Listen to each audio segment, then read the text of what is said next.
Hello, viewers of our Stop the Destruction of the World program. We are here to share with you the ideas of integral psychoanalysis. This triological science unifies science, psychology, philosophy, aesthetics, or ethics, and even spirituality, which makes up the essence of our lives.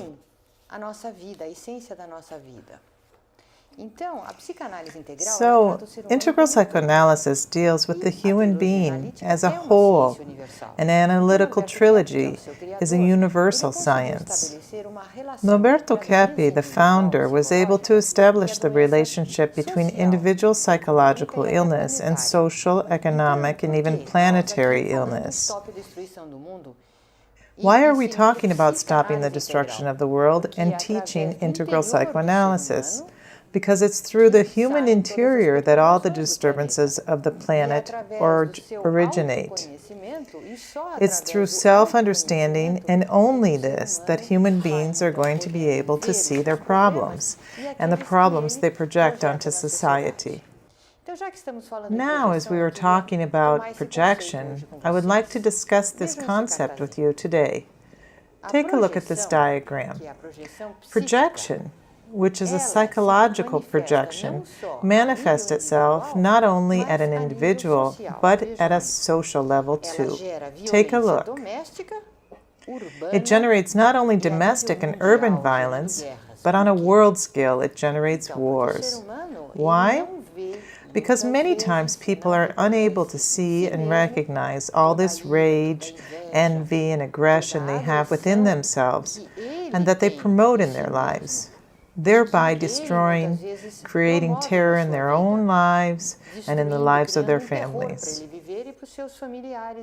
When this type of person acquires a powerful position, he can even promote terrorism at an international level. How does this happen? Why do the people support this? Because if the person isn't able to see this in himself, if he censors consciousness of the problem in himself, he will project it out into the others. All the wars, racism, sectarianism, fighting in the Middle East or Asia, well, the imperialist countries like the United States presently think that all the terror is relating to this or that other country. They don't consider that they're the ones who create terror. In their own country, the United States, there's a big conflict of classes, all sorts of armed conflict between students and teachers, fathers and sons, and it's all the result of projection. People don't see that the origin of their problems is within themselves. They see it in others. They think that by attacking and eliminating, even killing the other, then they will be free themselves of their problems. There is no one better than Norberto Keppe to explain the science, his creation, to us. I would like to remind us that since ancient Greece, over the centuries, humanity has adopted an idea of Socrates that for us to be virtuous, to be able to do what is right, for human beings to have a good life, we need to know goodness. Those who have a knowledge of goodness have a good life, and those who don't have a good life. So what does this mean? His idea was that through intellect we would choose the good we see, and if we don't see good, then obviously we wouldn't choose it. But I've arrived at a contrary conclusion in my psychoanalytical work. Psychoanalytical science shows us that our problems stem from our human attitude of hiding who we are, of hiding our problems, and primarily of hiding goodness. Human beings become ill because they are very envious, and they really struggle so as not to see the goodness that exists. As a client of mine said recently, everything is impregnated with the divine being, Now, this client isn't a religious type who's always at church, but he's very grateful to God. He understands that even if he's not a millionaire, he has an incredible life. What do I mean to say by this? Let's take a look at what I wrote on this diagram. You only really live what you love. What I mean by this is contrary to what Socrates meant. Knowledge comes from love. The individual who loves, who knows how to love. And what is love? Love is doing good for others. Love is liking others. And this is for one's own good too, of course. A person will only be able to understand others if he likes them. If he has a lot of rage, envy, intrigues, etc., he won't be able to perceive others as they really are. Why? Because of the issue of projection. People project their misery onto others. Instead of seeing others as they really are, he sees his own miseries in them. And this is a phenomenon of mental illness. In fact, if you know people who have serious mental problems like schizophrenics, manic depressives, epileptics, possessive or obsessive people, you'll notice that they don't see any problems in themselves. Everything is external. And the more the person sees the problem outside himself, the sicker that person becomes. And also this happens on a world scale, Dr. Kepi. Between peoples, between tribes even, or between countries that project and attack others, precisely because of what they most lack within their own country. Yes, social pathology. Take a look at another diagram. The human being only has the goodness that he doesn't ruin. I wrote the book, The Origin of Illness, where I show an idea of Rochefoucauld, a French thinker, who said that it's much more difficult to accept goodness, what is good for you, than it is to reject all the bad things in life. It's goodness that is rejected. And so, why do I bring this up? Because of this attitude of envy. And envy isn't jealousy, okay? Jealousy is something else. It's the preservation of something that's loved. Envy is an attack against the loved object. But a lot of envy is disguised as jealousy. That is, a person is really envious but pretends or thinks or says that it's jealousy. Yes, it's related to the idea of envy. Take a look at this diagram. The essence is pure action. Within this circle is pure action, in the center. Take a look.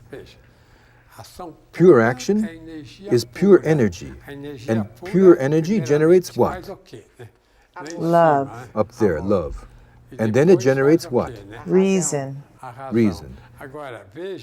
Now you will notice that between love and reason is aesthetics, which is beauty. Aesthetics moves between the two, leading to pure action, bringing love and reason to the external world. So love, reason, and beauty are the consequences of pure action. I based this work more on the metaphysics of Plato and in the ancient metaphysics, primarily of Parmenides. Parmenides showed that the origin, the cause of everything, is the being. Plato changed this a bit, and the great mistake of his in the Middle Ages was of wanting to unite yes with no, to join what exists with what doesn't exist, you see, creating an erroneous dialectic process. Later, Hegel in Germany did the same thing. He suggested synthesis was a consequence of joining a thesis with antithesis, of uniting what exists with what doesn't exist. You see, this is the same idea Zoroaster had in ancient times. where the good God created the spirit, and Lucifer, the evil angel, created matter. Even nowadays, we have this idea that evil is within the body and that the soul is perfect. This idea is wrong because even neurosis, the fundamental problem, stems from what we call the soul, from what is called the spirit.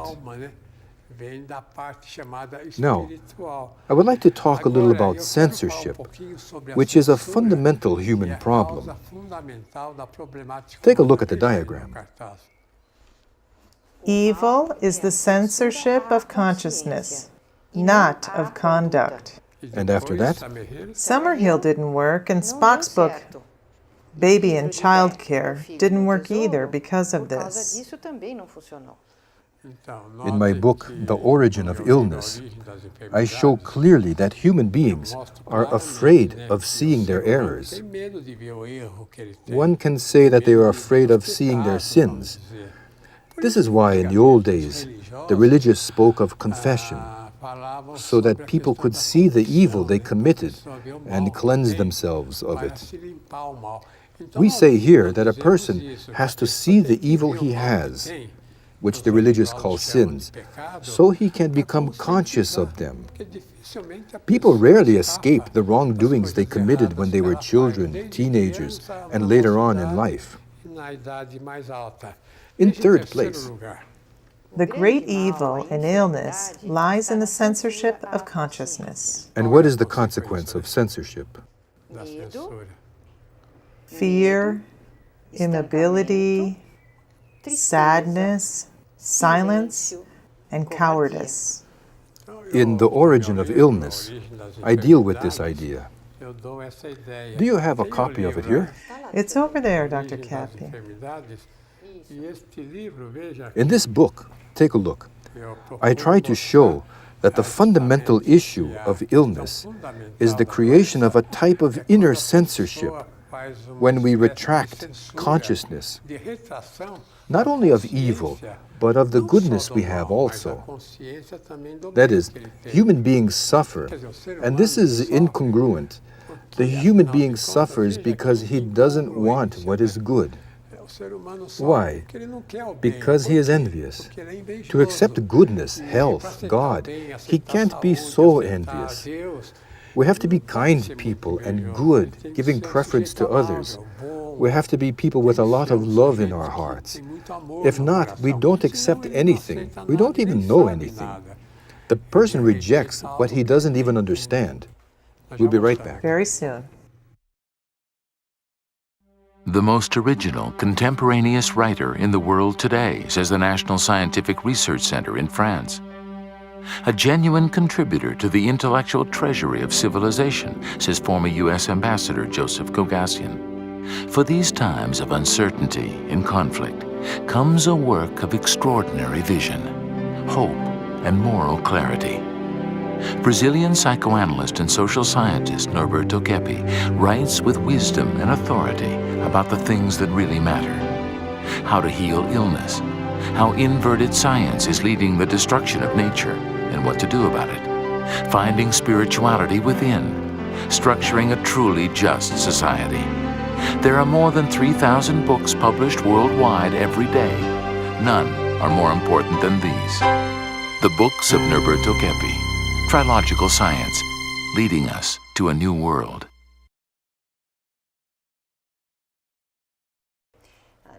Continuing with our program, we see how much our pathology, particularly the censorship we have about it, can generate serious illness, both individually and at a social and planetary level as well. This is why it's so important for you to become more knowledgeable, particularly about yourselves. Our programs can help you do this, as can our many books that make for very therapeutic reading. We have a large number of very easy-to-read books that we've published. You may access our site at www.stop.org.br or call us at 3032-3616. Dr. Cappy is showing The Interior Man, one of our main books to help people acquire knowledge about themselves and apply this knowledge at a planetary level. Because our planet is a product, a mirror, of which each human being is in his interior. Take a look at this book. The Origin of Illness. This is a compendium I have written that gives us an overview idea of the causes of all human illness. Yes, Dr. Cappy. What does envy mean? Because this concept is not really understood by society. Would you like to explain? Well, envy, as you see it, is an attitude that the human being has of rejecting what is good, beautiful, and truthful in his life and in the lives of others. So take a look at the diagram that I've put up. The more goodness a person receives, the more he attacks, and on many occasions without realizing it. This envy leads a person to reject goodness, not evil. If a person rejects evil, that's fine. As you know, in mathematics, a negative plus a negative equals positive. A positive plus a positive equals positive. A positive plus a negative equals negative, and a negative plus a positive equals a negative. You all know this. Dr. Cappy, let me give a typical example of envy at the planetary level. The destruction of the human being is bringing upon nature, attacking the forests, species, killing fish, destroying everything that's beautiful in the world and that can't be recovered. It's good that you mentioned this, Claudia, because humanity justifies this by saying that it's to earn money, it's to better society, to help society develop.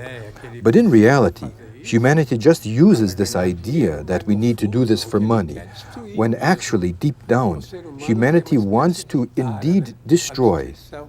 Humanity has a type of obsession with destroying everything.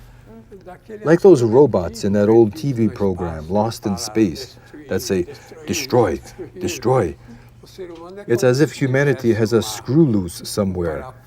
This idea of destroying everything that it possibly can. All video games for children, videos, and DVDs base themselves primarily on destruction. Exploding houses, exploding this and that. Yes. Now take a look at another diagram I've put up. Fantasy and reality are a person's delusions. Through inversion, human beings think that delusions are good. So what is a delirium, delusion? For example, if people see something that doesn't exist, they are delirious. If a person says that he saw a person walking by, but no one did, this is a delusion. But also, if someone walks by and the person doesn't see it, this not seeing is also a delusion. Not only is the person delirious who doesn't see goodness, or another person walking by, but so is the one who thinks he sees something that doesn't exist. C'est la même chose, as they say in French. It's the same thing. The human being is delirious when he lies, but also when he doesn't want to see the truth. Like saying, God doesn't exist. This is delirious too. It's the same thing as denying the existence of water, or that the earth doesn't exist, you see. That is, it's a different comparison, but it's the same thing. Take a look at the diagram. It's a delusion to think that life in the past was worse than it is today, like in ancient Greece and Egypt, for example. Remembering the dream of Nebuchadnezzar that Daniel, the Jewish prophet, spoke about. A statue with a head of gold, a breast of silver, a body of bronze, and the legs of iron and clay. When a stone hit the clay part at the feet, it destroyed the entire statue. This example it's a good example. It's very interesting because it shows that humanity moves from the best to the worst. The ancient ideas, for example, the incredible monuments in Egypt, the pyramids, what's now been discovered as the result of excavations, shows that we come from a super civilization. From gold, we fell to silver. And now we're in the clay and iron era, the cannons, warships, and warplanes. So we are indeed in the worst of civilizations.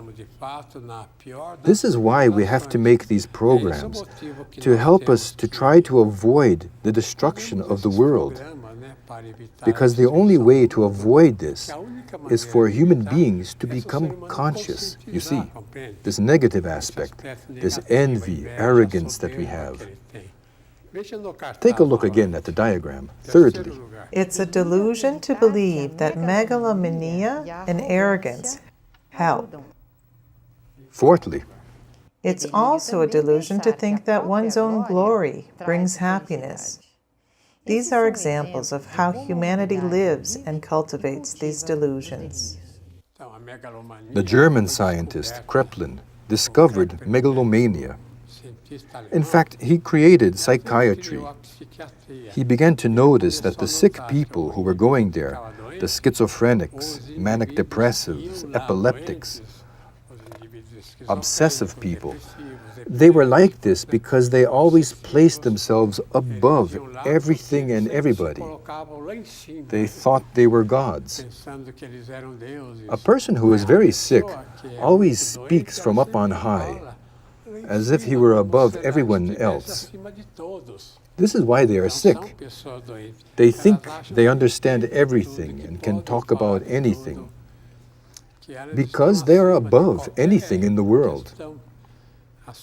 This brings on illness. There is also this issue of glory that people desire, happiness. Notice that the majority of people want to have glory in the world. They think that if they appear in the media, if they do something an entire world believes and accepts, then their lives will be incredible. They believe that glory is here in the world, in what they do. Dr. Kepi, this attitude people have of thinking of glory while the world is experiencing great difficulties, catastrophes, and destruction all around, this is a super delusion that humanity is living in. I wrote this book, Earth, Planet of Illusions, to show exactly this, that the biggest illusion we could have is to want to extract glory from our existence here. Take a look at another diagram. The decay of humanity isn't only taking place in the United States, but everywhere. Europe, Asia, Africa, and Oceania are also in decay. And the cause? It's basically psychological because humanity is presently fixated in the anal sadistic phase. Notice that I have already explained there the cause. It's not because the earth is spinning less or suffering from natural problems. It's not because of this. Natural problems, natural catastrophes, are provoked by human beings. Including the greenhouse effect. Exactly. Currently, only a handful of scientists are saying that the problem stems from the human being, and it certainly does, without question. If the human being were more balanced, Earth is the home for human beings, a global village, as they say. Our planet is tiny in comparison with Jupiter, Saturn, and other bigger planets. And if we don't take care of it with a lot of love, the planet will lose all its animals, fish, forests, we'll lose everything.